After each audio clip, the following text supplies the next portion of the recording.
Beber agua es probablemente la actividad más sencilla que existe. Casi no queda lugar para equivocarse, ¿a que no? Bueno, pues esto no es del todo cierto, ya que sí que podemos hablar de algunos errores frecuentes que todos podemos cometer al tomar agua. Estoy seguro que muchos de vosotros, cuando escuchéis alguno de estos errores, seguro que os reconocéis habiéndolos cometido en alguna ocasión, o siempre, por lo menos alguno de ellos. Por eso quédate hasta el final del vídeo si quieres conocer los 6 errores más comunes que todos podemos cometer cuando bebemos agua. Y si me regalas un like y colaboras con el canal dándole al corazón de gracias, me hidrato completamente.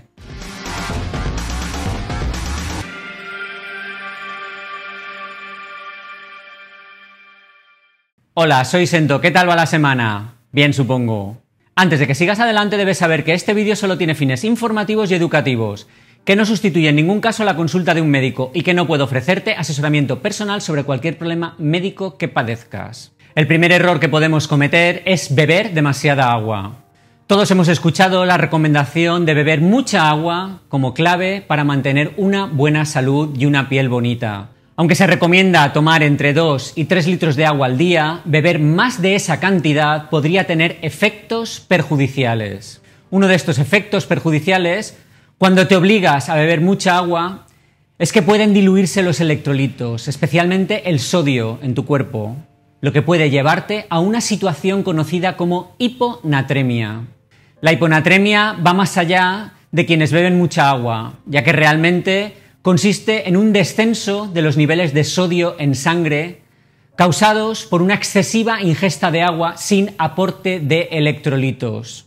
El sodio es fundamental para diversas funciones en el organismo, tanto a nivel muscular como neurológico. Por eso, la bajada drástica de sodio puede provocar confusión, desorientación, incluso convulsiones y coma. Esto se da con frecuencia en corredores, ciclistas y otros atletas que realizan esfuerzos prolongados durante los que solo se hidratan con agua, reponiendo líquido, pero perdiendo de forma continua electrolitos.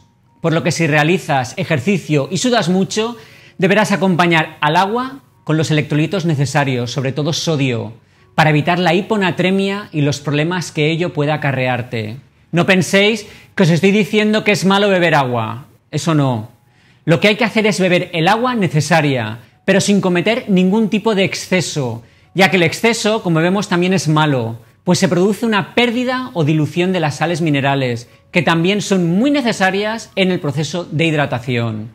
Es necesario beber la cantidad correcta de agua, y si por ejemplo eres propenso a los cálculos renales, deberías beber suficiente agua al día arreglo a tu peso, y así una de las mejores reglas para saber el agua que debes beber, según tu peso, sería dividir el peso en kilos entre 7, y eso te da el número de vasos de 250 mililitros que debes tomar cada día. Por ejemplo, en mi caso, peso 59 kilos, por lo que si divido entre 7 me da 8,42 vasos de 250 mililitros al día, lo que me da 2 litros 100 al día. Y eso es un día normal, pero cuando corro largas distancias, como fue el caso de ayer que corrí 24 kilómetros, pues mis necesidades tanto de agua como de electrolitos eran mayores, por lo que aumenté esa cantidad en aproximadamente 1 litro de agua y tomé sales minerales para restituir la hidratación de forma correcta y evitar la hiponatremia. También hay factores externos que debemos tener en cuenta a la hora de calcular la cantidad de agua que debemos ingerir. Si hace mucho calor vas a necesitar más líquido. Si haces ejercicio y sudas también necesitas más hidratación. Si padeces diarrea y vómitos, ojo con esto, hay que comenzar la hidratación oral con agua y electrolitos rápidamente, pues en este caso la deshidratación puede aparecer de forma súbita. Ojo también si acabas de comenzar algún tipo de dieta, como por ejemplo la cetogénica, en la que al principio se eliminan muchos líquidos, ya que con la glucosa, tanto en el hígado como en los músculos, se almacena agua. Por eso, cuando bajas la ingesta de hidratos, en este tipo de dieta, el agua comienza a eliminarse, por lo que deberás tomar agua con electrolitos para compensar. Atentos a eso, y si haces este tipo de dietas, por favor, hacedlo de la mano de un nutricionista profesional. El segundo error que cometemos es beber líquidos inadecuados. Mucha gente piensa que cualquier líquido puede tener una acción hidratante, como puede ser el café, un refresco o bebidas alcohólicas como la cerveza. y sin embargo pueden tener el efecto contrario, ya que deshidratan, al tener un efecto diurético suave que hace que aumente la cantidad de líquido que eliminan nuestros riñones, lo que es un factor a tener en cuenta. Antes de seguir, quiero pedirte un favor. Deja un comentario, comparte el vídeo y suscríbete al canal si aún no lo has hecho, pues subo vídeo nuevo los martes y los viernes, por una salud mejor, y ahora también en TikTok. En tercer lugar, beber agua muy fría, ya que el agua fría contrae los vasos sanguíneos y también ralentiza la digestión. El proceso natural de absorción de nutrientes durante la digestión se ve obstaculizado cuando tomamos agua fría. La razón es que el cuerpo deberá regular la temperatura desviando recursos que estaba utilizando para la digestión. Otra razón para evitar beber agua fría es que disminuye la frecuencia cardíaca, ya que estimula el nervio vago, que controla las funciones involuntarias del cuerpo. Como el nervio vago se ve directamente afectado por la baja temperatura del agua, la frecuencia cardíaca se ve ralentizada. En cuarto lugar, beber demasiada agua demasiado rápido, ya que puede producir distensión abdominal que puede llegar a provocar la aparición de náuseas y dolor abdominal. Es poco importante y la sensación suele durar muy poco. En quinto lugar, beber mientras comes. Seguro que en algún momento alguien te ha dicho que no bebas mientras estás comiendo. Pues bien, el agua diluye el ácido clorhídrico del estómago, lo que dificultará la digestión, sobre todo de las proteínas.